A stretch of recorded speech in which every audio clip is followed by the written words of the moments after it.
Bueno, nuevamente acá en los análisis políticos con el doctor Carlos Arturo Jaramillo, ¿cómo me le va? Bien, hombre Nelson, ¿cómo estás? Muy bien, usted es de Guática, ¿cierto? Yo soy nacido en Calarcá, Quindío, pero me crié en Guatica. Se lo pregunto porque José Antonio Salazar, alias Piel Rojita, es oriundo del municipio de Guática. Se empleó hace muchos años en el gobierno de Belisario Betancur, amigo personal del ex canciller Álvaro Leiva, y es el personaje que ha causado noticia en los últimos días porque es el segundo funcionario que sale de la Cancillería por la licitación de los pasaportes. Yo lo que hice fue cumplir con la ley, con las normas contractuales, que disponen que después de un proceso licitatorio debe adjudicarse el contrato al postor que resulta habilitado y con mayor calificación, y este fue el caso que se presentó. A propósito, el presidente lo despidió a través de Twitter y lo trató de traidor. ¿Cómo ve usted esta actuación del señor presidente y del secretario de la Cancillería? Pues a ver, Nelson, la verdad es que eso es como una novela, porque lo primero que tenemos que decir es la competencia. ¿Quién tenía la competencia? ¿El ministro o el secretario general? Porque es que las competencias son de ley. Y desde esa perspectiva el secretario dijo, yo soy el competente. Ahora, usted lo planteaba, pedir la renuncia por Twitter, eso no se había visto. O destituirlo por Twitter, eso no se había visto. Que ya lo dijimos en esos programas, Nelson, que el presidente estaba gobernando por Twitter. Eso trae problemas. Ahora, se planteó jurídicamente que qué pasaba si ya se había adjudicado el contrato, entonces que se le levantara la suspensión que le hizo la Procuraduría del Canciller. Y nosotros hemos planteado, no señor, que la conducta se cometió, independiente si con posterioridad una revocatoria de los actos o no. Y lo que investiga la Procuraduría son las conductas, y la conducta se dio en su momento. Entonces esto es un novelón de cosas que el país ni siquiera sabe, porque cómo así que un canciller de la República, que tiene todos los organismos de seguridad a su disposición, dice que lo estaban chantajeando con 30 millones de pesos por darle información. ¿Cómo así que un canciller buscando información por fuera de los organismos de seguridad? Eso no tiene presentación y eso, es más, eso es un delito. Él estaba encubriendo un delito. Bueno, doctor Carlos Arturo, en medio de toda esta discusión y todo este problema de los pasaportes, sale el exsecretario de la Cancillería a decir que el ministro encargado, el doctor Luis Gilberto Murillo, no es abogado, que es ingeniero de minas, que está inhabilitado para ejercicio del cargo público porque está condenado en primera y segunda instancia por el delito de peculado. ¿Usted qué opina al respecto frente a esta situación que también pone en tela de juicio no solamente al doctor Luis Gilberto Murillo, sino que son declaraciones que afectan de todas formas al gobierno nacional? Bueno, a ver, el ministro encargado Luis Gilberto Murillo no es abogado, él es ingeniero de minas. Está inhabilitado para el ejercicio del cargo público, porque de acuerdo con el artículo, creo, 122 de la Constitución Nacional, el artículo 5 dispone que el funcionario público que ha sido condenado por delitos contra el patrimonio público queda inhabilitado para ejercer cargos públicos. Hombre, realmente eso no tiene mayor interés, porque es que un presidente de la República simplemente en esos cargos es ser profesional. Eh, Usted encuentra en los cargos técnicos cuando usted exigen unos requisitos adicionales, pero los ministros básicamente es ser profesionales. Lo ideal es que sea profesional en el área en el cual se va a desempeñar como ministro. Lo importante es entonces la política exterior de Colombia, ¿cómo está? Lo importante es que si está denunciando que hay actos de corrupción, entonces, ¿qué es lo que está pasando allá adentro? Si tiene título, no tiene título, bueno, es el ministro y lo nombró el presidente. No, lo grave es eso, porque es que no le olvide que la Cancillería es la imagen del país en el exterior. Entonces, en el exterior tenemos un canciller con altas dosis de corrupción o con problemas de corrupción y no pasa nada. Bueno, doctor Carlos Arturo, a propósito de las hojas de vida, si eso no es profesional, el doctor Gustavo Petro, presidente de la República, fortalece la izquierda en sus últimos nombramientos. Por ejemplo, Alexander López, que no es economista, que no tiene mayor conocimiento, pero que tiene mucho bagaje político, lo nombra como director nacional de planeación. Igualmente Gustavo Bolívar, que dicen que es bachiller, lo nombra en el DPS, y Carlos Carrillo como director de la Unidad Nacional de Riesgo. ¿Cómo ve usted esa situación con funcionarios que no son idóneos para el cargo y qué le puede esperar al país con estas Y personalidades. siguen llegando los bachilleres sin experiencia a altos cargos del gobierno. Ahora el turno es para el bachiller Gustavo Bolívar, el libretista de narconovelas Cargamaletas de Gustavo Petro, que lo llevó a ser congresista, quemado en la pasada campaña electoral a la alcaldía de Bogotá, sin una gota de experiencia en el manejo de recursos públicos, el que no le pagaba las deudas ni a los amigos. Ahora manejará billones en el Departamento de Prosperidad Social. ¡Qué vagabundería! Pero esto no es raro. Si pusieron a Alexander López Maya, un politiquero que se la pasaba tomándose fotos con los de la primera línea en Cali a manejar el DNP. Sí, al que sacaron del Congreso por doble militancia. El señor no es economista y lo van a poner a manejar el Departamento Nacional de Planeación. Hágame el favor. Y se va Olmedo, el carrotanque López, y llega Carlos Carrillo a la Unidad Nacional de Gestión del Riesgo y Desastres. Mis profecías dicen que viene otro desastre. Y es que hay que decirlo, estamos en un periodo en que los únicos que ríen son el ELN, las disidencias y ahora Mancuso.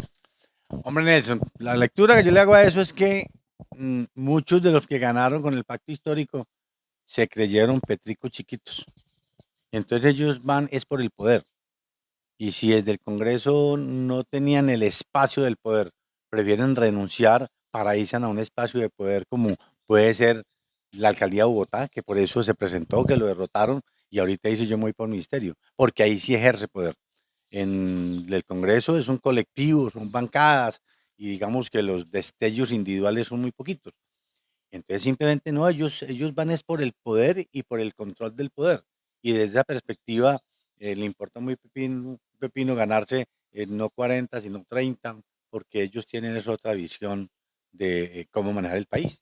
Están estructurando cómo se sostiene el poder y cómo en las próximas elecciones otro petrista va a seguir las cosas de Petro. O no se les haga raro que presenten un acto legislativo para decir que se pueda reelegir a Petro, porque es un concepto de poder y es un grupo que está al pie de Petro que y les interesa eso. Mire el caso de la señora Sanabria. Eso brinca de un ministerio a otro y de un cargo a otro porque simplemente es la que maneja el computador de Palacio y es la que efectivamente sabe cuál es el control del poder. Ellos montaron un modelo de poder y ese modelo de poder ellos lo quieren transmitir por muchos años y quedarse con él. Y por eso ellos renuncian de una parte, se van para otra, porque lo que están es, ellos se van, la Sanabria va al Departamento de Prosperidad Social y monta una estructura. Una vez que monta la estructura sale y se va para otro lado a montar esa estructura. Luego de ahí sale y se va para otra parte a montar esa estructura. De tal manera que en 2 años tiene una estructura montada en todos los ministerios que les permite mantenerse en el poder. Eso es lo que está pasando. De esos inectos, diría yo, entre comillas, depende la clase dirigente, la clase política, los pensantes, los empresarios de este país, pero nadie dice nada. Todos estamos en silencio, incluyéndonos nosotros que hacemos parte del pueblo. ¿Qué pasa ahí con ese silencio absoluto cuando la gente no quiere llegar a la circunstancia en que está Venezuela, pero para allá vamos? Yo no creo que haya silencio absoluto. Yo creo que hay muchos escenarios donde muchas personas ya están pensando. Se lo dije, Nelson, a usted en una entrevista pasada. Estoy absolutamente seguro que en Colombia va a surgir un líder muy pronto. Llegó la hora de defender lo que usted ha construido con tanto esfuerzo. El gobierno de Gustavo Petro está destruyendo el país y si no reaccionamos a tiempo, lo perderemos todo. No es justo con los colombianos volver a empezar de cero. Defendamos nuestros negocios, defendamos nuestro empleo, defendamos nuestra empresa, nuestro emprendimiento y en especial la democracia y la libertad. Pero es que usted lo sabe mejor que yo. Los medios de comunicación hacen un líder en 8 días. Después de que salga un líder, lo coge la prensa, la radio, lo coge Twitter, lo coge Facebook, lo coge Instagram, y cuando menos piensa usted lo vuelven líder, como también lo acaban como líder. Entonces el país va a tener en su momento y va a generar, convocar muchas fuerzas que hoy están dispersas, pero que en su momento, frente a un propósito común, empiezan a salir y empiezan a rodear una idea. ¿Y cuál es la idea central? La recuperación del gobierno. El gobierno hay que recuperarlo. Y en eso los empresarios, una clase política tradicional, una clase política, digamos, no tan tradicional, pero sí pensante, aquí hay que volver a retomar el control del gobierno.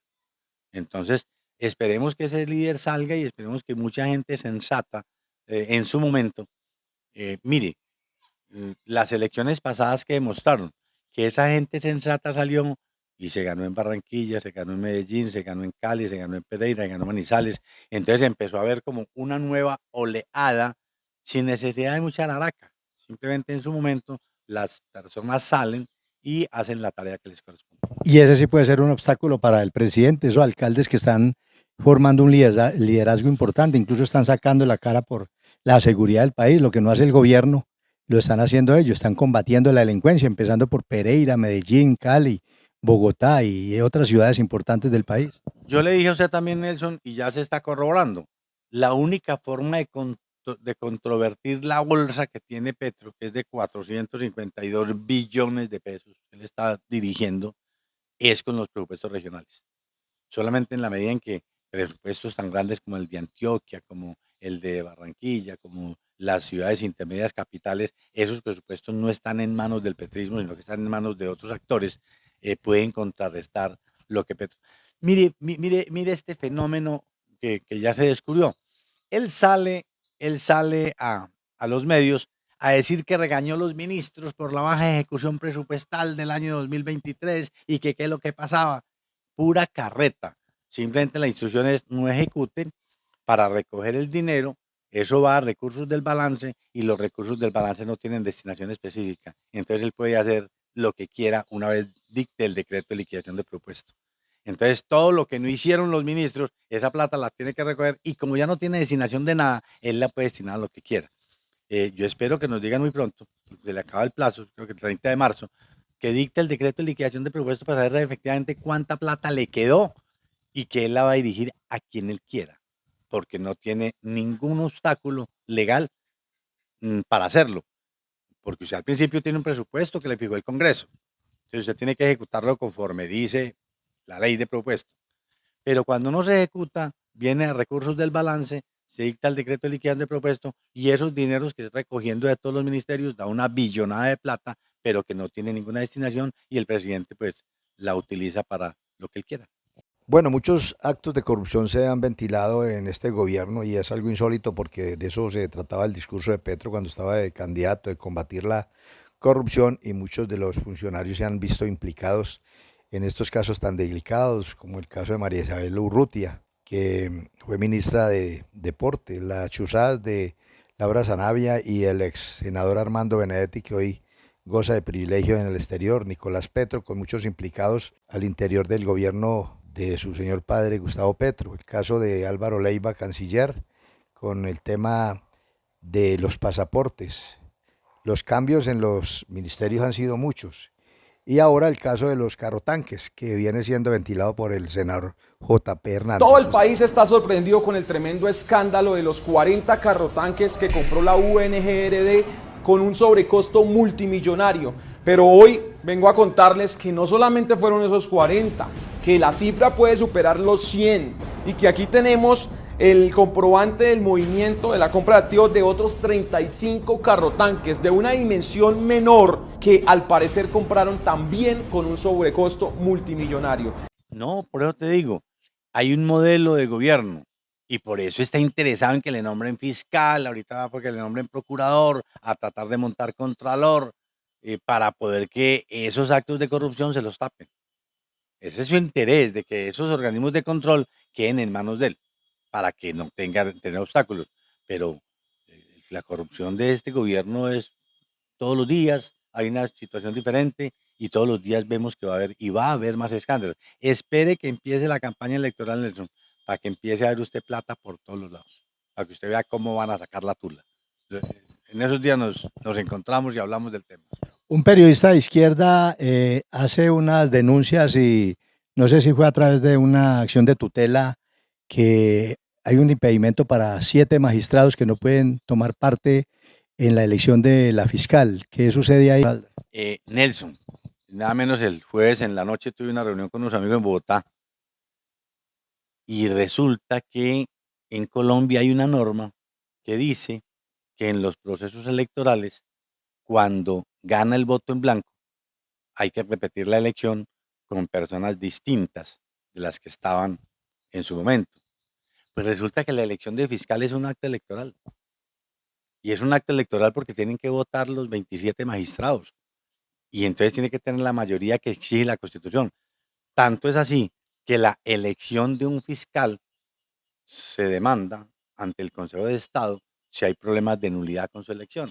Entonces ya hay un grupo de juristas en Bogotá diciendo, venga, si gana efectivamente el 7 de marzo el voto en blanco en la Corte, le van a plantear al país, señores, este es un acto electoral, ustedes tienen que repetir la elección, cambiando inclusive la terna, los ternados, porque es que la norma existe. Dice que todo acto electoral que gane el voto en blanco hay que repetirlo, pero a veces se nos olvida que la elección de un fiscal es un acto electoral. Bueno, doctor Carlos Arturo, por último, han venido surgiendo una serie de aspirantes a la presidencia de la República, entre ellos la periodista de la revista Semana, Vicky Dávila, que se ha convertido prácticamente en la piedra en el zapato del señor Gustavo Petro por los ataques, las entrevistas y las declaraciones que da en su contra. Igualmente por el pacto histórico, Daniel Quintero, está el ministro Luis Fernando Velasco, los embajadores Roy Barreras y Luis Alberto Murillo, y por el Centro Democrático se dan los nombres de María Fernanda Cabal, de Abelardo de la Esprella y está también Miguel Uribe, entre otros. No, vuelvo y te repito, Nelson, aquí va a surgir un liderazgo y puede salir del Congreso de la República, un senador que en un momento determinado coja unas banderas nacionales y muchos actores que hay ahí, intelectuales, empresarios, gente que vive en el mundo de la cultura, gente que inclusive está en el exterior, ¿sí? Recuerde que cuando la reelección de Uribe, la primera reelección de Uribe, lo primero que hubo fue unas grandes manifestaciones en el exterior para apoyar esa reelección, ni siquiera fue aquí en Colombia. Entonces, eso va a pasar, eso va a pasar. O estos senadores están denunciando, la gente se está dando cuenta y no crea que eso la gente ya sabe. Yo lo que digo es que en el petrismo va a haber una antropofagia electoral. Ellos se van a destruir entre ellos mismos, porque todos se creen presidenciables y todos se creen herederos de Petro. Y no se quieren entre ellos Y mismos. no, ellos creen, todos se creen dueños de la herencia de Petro. El problema es que qué herencia va a dejar. Un país en ruinas, un país llevado, y ahí es donde van a surgir otros candidatos presidenciales, no sabemos cuáles, que vuelvo, insisto, aglutine a la población colombiana en una idea de la recuperación del Estado colombiano, porque hay que recuperar el Estado social de derecho. Finalmente, un saludo para los risaraldenses y la gente que nos ve a nivel de el país y a nivel internacional. No, decirles que hay que estar muy atentos a lo que está pasando en el país, a estar muy atentos a ayudar como ciudadanos. Tenemos una obligación ética, moral, de ayudar en los procesos políticos que ayuden a rescatar a Colombia. Esa es una premisa de la cual todos los ciudadanos debemos tener claro, eh, para que el futuro de nuestros hijos, nuestros nietos, nuestros bisnietos sea un futuro mejor.